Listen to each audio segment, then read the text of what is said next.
Doing it. All right. Hayden, how you doing?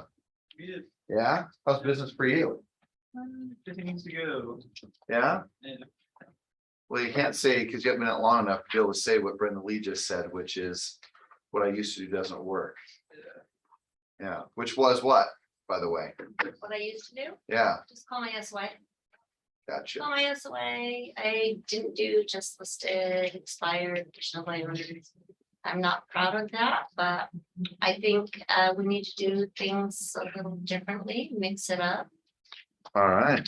Looks good. And I just really think social media and all of that jazz, you need to figure that out.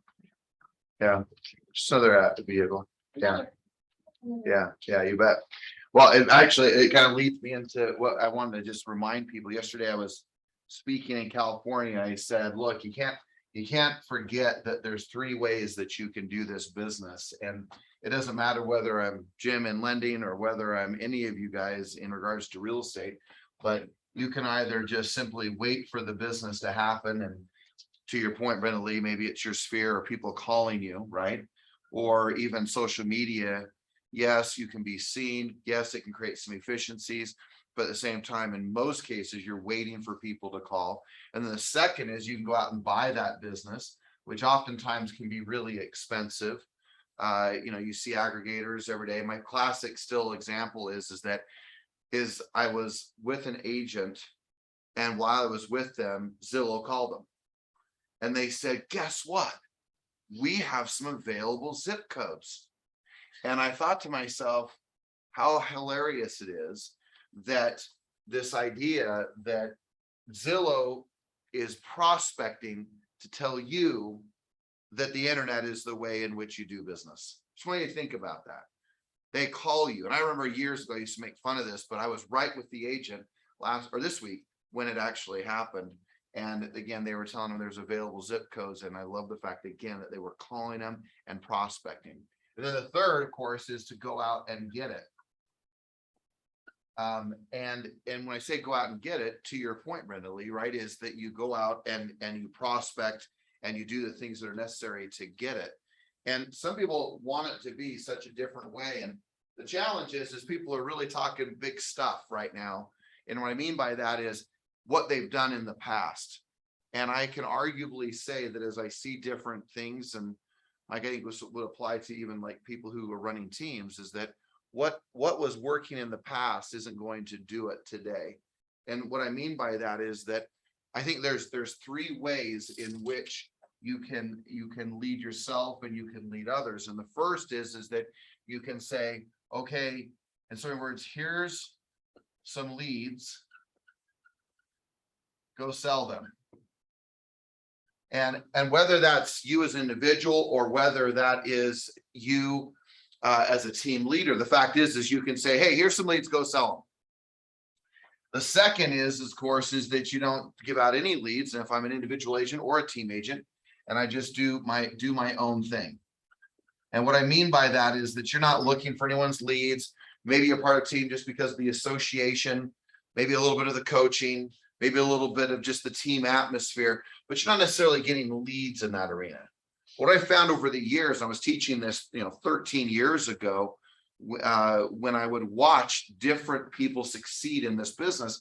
And the third is that what they would do is not only would they be, let's just say, giving leads, but they also themselves would be prospecting, and they themselves also would be coaching. And you may say, well, man, which one should I do? Is it that I should be just giving leads out and they should go sell them? Is it that I do my own thing and I don't have anyone around me and I don't have any type of team environment? Or is it that I do all of it and I have leads that I may give out if I'm a team leader? I'm prospecting if I'm a team leader or I'm an individual. And of course, I'm being involved on the coaching aspect. There she is, the delegator. Me. No, My last text, Jim, was I'm not going to be there, because I wanted to make sure she was a little uncomfortable, wondering whether I was going to be there or not. All right, and I'm bringing this up because the fact is that right now, again, I'm watching people wait. I'm watching people drive more money even into buying things, and I'm watching less people starting to still figure out that if they go out and get it. that that's the answer. And I just want to give you a perspective. This is what I was going to start with, but I got ahead of myself. But I just want you to realize that there's about 240 work days in a year, give or take. There's about 20 work days a month. And people forget the fact of really how many days there are. But if you truly set one appointment, just talking about appointment set, and you set one appointment, if that was your number one objective today, which was to set just one appointment, what would that look like? Well, what we know is, right, you're not going to attend all of them, but if you set them, you're probably going to attend about 50%. And the thing is, I'm not even talking about whether it's listings or buyers. And people say, man, you've talked about this before. I mean, I know Brenda Lee's heard this from me, Mike's heard this from me. And I say this to you because I used to sell myself on this over and over and over again.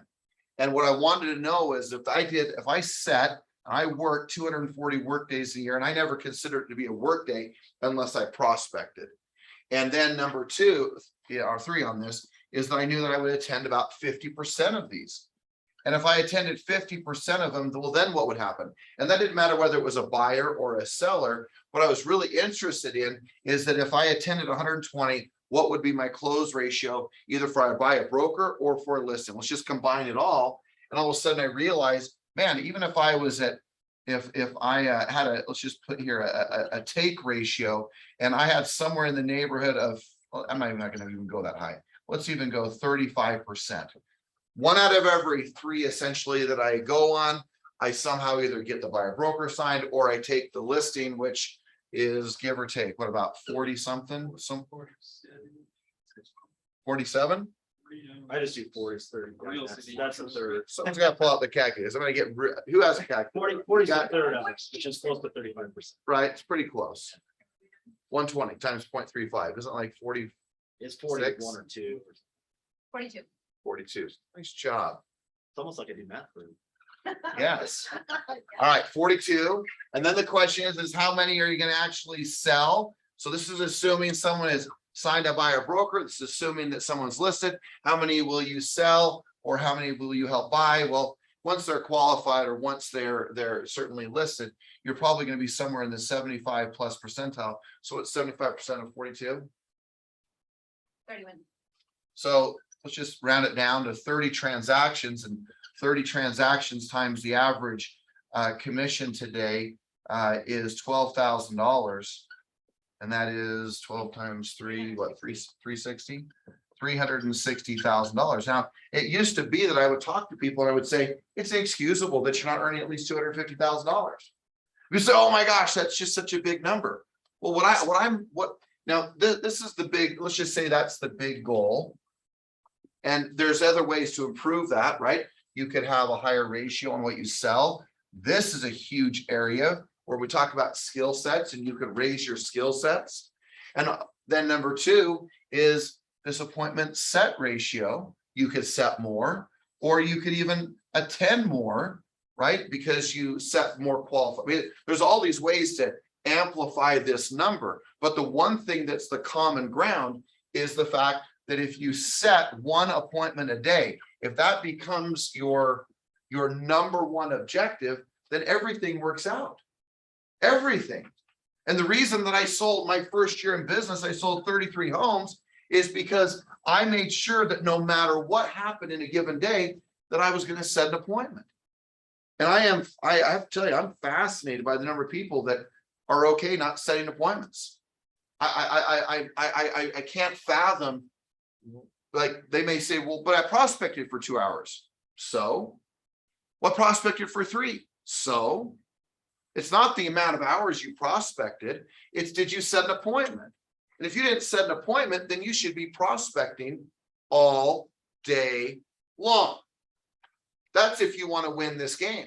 And let me just warn you, with rates going up again, values they believe are going to go down nearly 20%. Utah is at 18% worse than it was last year in regards to transaction count. And the people who are waiting and buying business are going to have, you know what, handed to them. The nonsense of how things have been run in regards to teams and buyer leads, and you just call these leads, it'll all be okay. It's nonsense. I mean, half the people that were just qualified with the rates going up 0.75% now can't qualify. So if you don't master the skill sets that are necessary to set an appointment every day, and my opinion would be with listings would be the primary focus. And I would only use buyers as my, I guess I would say my way to finance my ability to master taking listings, but get really serious about how you're going to approach this business. Because if you look at your job, and this is, I've been wanting to talk about this for a long time. I haven't said it yet for probably a month and a half, and I keep forgetting, but I just want to remind you your job. Like people will say, well, it's to help people buy and sell real estate. Okay, now let's get a little more granular. Well, number one, your number one job is to set appointments, basically, and do lead follow-up. That's the number one job. Number two is you're there to present. This applies, I don't care whether I'm talking to Jim or anybody in sales, the fact lending or real estate or title. Set appointments, do your lead follow-up, present both buyers and sellers. Number three is you're there to get reductions on price, so price reductions. Number four, you're there to negotiate great contracts. And number five is, yes, to work with qualified buyers. 80% of your time needs to be spent here. And people say, well, what about the 20%? Well, that's for messing around, screwing around. And I would just simply say, yes, you're admin. But you know this, that the majority of the agents flip-flop this. And what they do is they spend nearly 80% of their time administrating and fumbling and fiddling around, and maybe 20% in these 5 activities. But the thing you have to remember is that if you don't have a buyer to work with that you know is going to go on a contract, offers to negotiate, reductions to get, presentations to give, well, then what is 80% of your time? Well, if you take a 10-hour workday, that means 8 of your hours should be prospecting. And people forget this. And they say, I don't understand, you know, I'm not earning enough. And what about the market? None of it matters. Because like I always keep talking about, people are going to die. People are going to get divorced. People are going to get job transfers. People are going to lose their jobs. People are going to be first-time home buyers. People are going to move up. Believe it or not, people are going to downsize. It's inexcusable. And just because I say the market's down 18%, that means 82% of the market is just like it used to be. 82%. But the problem is that people are keep waiting for it and thinking they're going to go buy it. And they keep avoiding the thing that will create so much profit. And that's the problem is if you keep waiting and buying business and you don't go out and get it, and you don't set an appointment every day, you don't understand clearly what your job is, and you remind yourself there's always going to be home sales. There always will be. It doesn't matter how high the rates are. By the way, you know what they think, Jim, you know what they think the rates are going to be at the end of the year? 8%. Well, I said between 7 and 8 at the beginning of the year, but they believe they will hit double digits by next year. So now what? Oh, I better go do something different. I better get another job. I better do. Really? No, what it means is that you have to do your job, because there'll always be people who will be buying and selling. But if you get sucked into the idea of what the market is actually doing and forget that you're in the people business and people need leadership to show up in their life, that you then would go out and knock doors, and every day your job is to find one person who says yes to you. And here's what's even more funny. You'll say, oh my gosh, well, 30 homes, 33 homes, 50 homes, 100 homes. It's not all in one day. It's the fact that you have to find one person a day. You have all day to find one person who says, sure, I'll work with you. One day for one person, and you will be very rich from this business, no matter what the market's doing.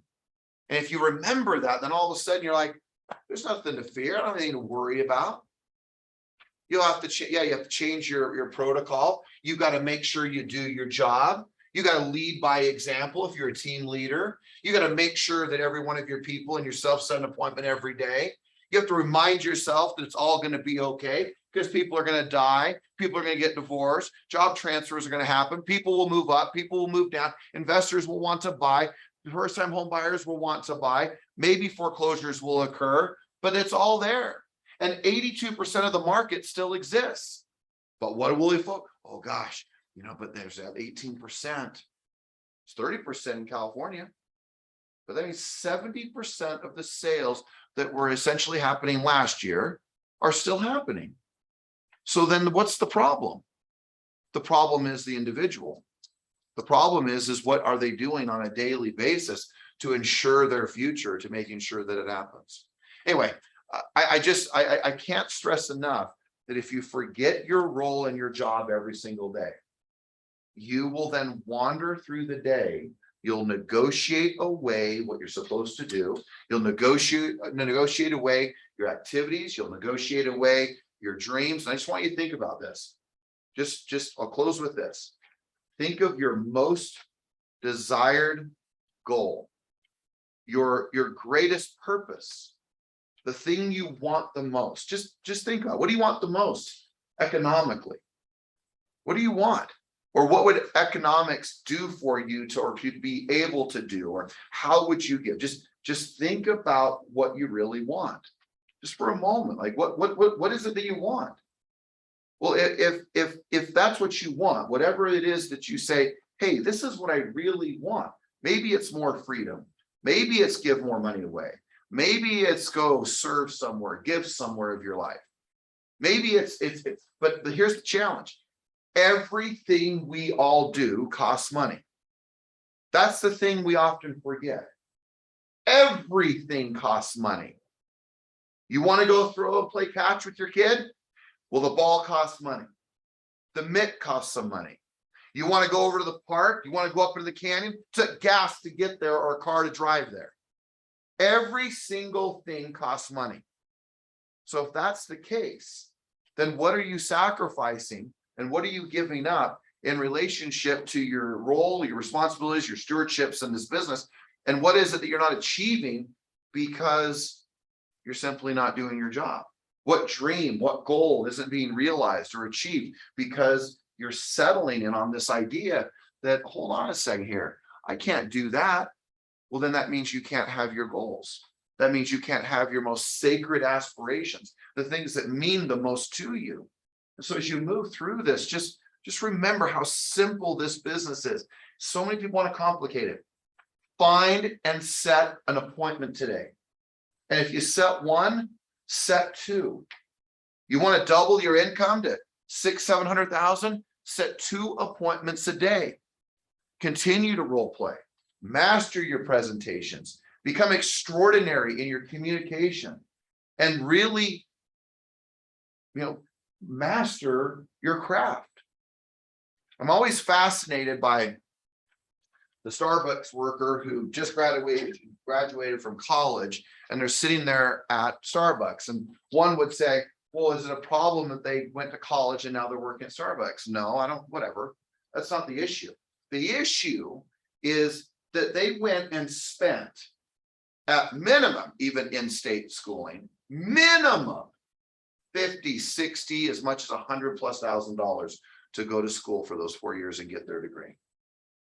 And the thing what became so clear to me when I was 21 years old, or 22, is that I made a decision that although, and most people think I will say I went to the U, but yes, I went to 2 years of the U. I've never graduated. But what I made a decision to do was that I would master this business and that I would pay for coaching. I would attend elevates. I would attend trainings, and I would master the ability to communicate so that when I did these activities, I would make a heck of a lot of money. Guys, I just want to remind you, 13 years ago, in the most declining, brutal real estate market in the history of the US, I was the #1 agent in the state of Utah. No one sold more real estate than me. No one. Mary, my script was, hey, Mary, George Morris, time was Realty Executives. Hey, if you can find anyone who sold more real estate than me in the state of Utah, I'll sell your home for free. you and I should meet. And that was my script. And you say, well, how did that happen? And I mind you, by the way, I hadn't sold real estate, Mike, for 5 years before that. And in less than 18 months, I became the #1 agent in the state of Utah. So when I look at people struggling through their life in regards to this business and doing this, I have, yes, some sympathy or empathy, just a fraction of it. But I know what it took to become #1. I know what it took when I was a new licensee. I was making to do 33 homes my first year in business. I was making 100 contacts, not dials, contacts a day. And I was horrible. I could hardly communicate. I didn't know what I was doing, but I knew that if I called enough people, someone would say yes.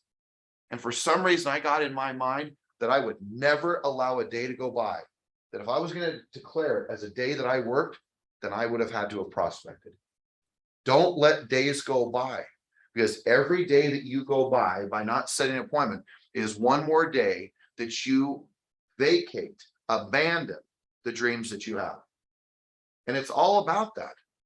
So don't let yourself just survive, thrive in this business. Again, if you set 1 appointment, set 2, but recognize that this is your job.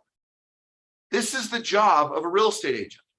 This is where you spend 80% of your time. And if you don't have these things, then you do this one thing and you ensure your future, your dreams and your goals and the things that you want. Okay. Any thoughts? Brenda Lee, any comments? Work days. What's a work day? Some people come in, work 2 or 3 hours, like, oh, I worked. I had an aha moment. Yeah, they use real estate as a pass. It's like a pastime, a hobby. They're proud of how little they work to how much they make. And it's like, what is my job? So if I'm not here first thing in the morning and staying here till 4 or 5, and I am on my phone, if I'm not doing one of those other things, you will find me in my office calling.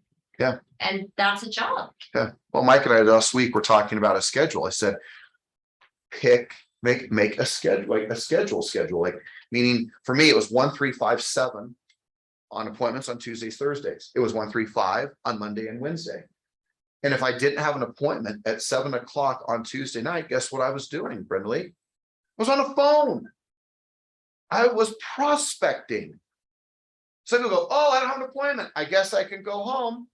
No, on Tuesdays and Thursdays and any Saturday morning, I didn't have a kid's soccer game or basketball game. I was prospecting every day. But see, I was making almost $1 million when everyone was losing everything. And then, Mary, I don't know what got into me, but I'm telling you, I shut that all down. And I had this massively spiritual experience within myself and this intuition that I knew I needed to build Everest. And you want to talk about putting your family under crisis. I went from earning nearly $1 million to $40,000. And that did not fly very well for Jennifer, Mary, for a while. and Mike, she would be like, what are you doing? And then even in the midst of that, I was offered the presidency of Global Banker, base salary, $375,000, guaranteed for 2 years, $50,000 bonuses, $425,000 in just the decline of the market. And I said, no. Thank you. Thank you. I'm glad I did too. And I say that because I knew what I was supposed to do. But my whole thing of what I know to do is you have got to do these things no matter what. And don't allow yourself to not. Because again, at the end of the day, it's not my deals. It's the fact that you're giving up and you're then lessening the idea of or the ability to earn, to live your dreams, to have everything that you want. So Ruby, wrap us up and then let's go. I was just gonna say, if you think it's hard to prospect now, remember when foreclosures and short sales just hit the market, we were still prospecting every day. And it was the entire company. It wasn't just you. So don't feel like it's just you. It's not new. These things have been placed a lot. Oh, yeah. And I had just got hired here at Everest. I remember, that's right. That was the heat of the moment. It was in 2010, I came over and everything was a short sale. So if you're worried about listings not selling for 30 days or 15 days or 35 days, guess what? Short sales took us 3 months. 3 months. Or a year, Or a depending on year. the scenario, depending on the bank. Everything was third party. everything. So, but we still did a lot of business and people were still prospecting every day. So if you think you have it tough now, guess what? If you just work through it, it works out. I still remember 6 months having a listing, and that was average. 6 months. Yeah. That's just normal. Oh gosh, So- we can reminisce just a few months ago, Yeah. a house on the market 11 days, and my client's like, what's wrong with this? I property?" told it. I'm what? like, oh my God. Oh, yeah. Oh, Come yeah. on. Just remember. Focus on what you can control. And don't focus on what you can't. Meaning you can't control rates, you can't control mortgage programs, you can't control the inventory, you can't control inflation, you can't control what other people do. But you can control what you do every day. And once you recognize that you're in charge and you're in control. Well, then what could you do? And what could you accomplish? And what could you have that is a dream of yours? I can tell you that you can have it all in the midst of all this. All right, let's go. Let's roll.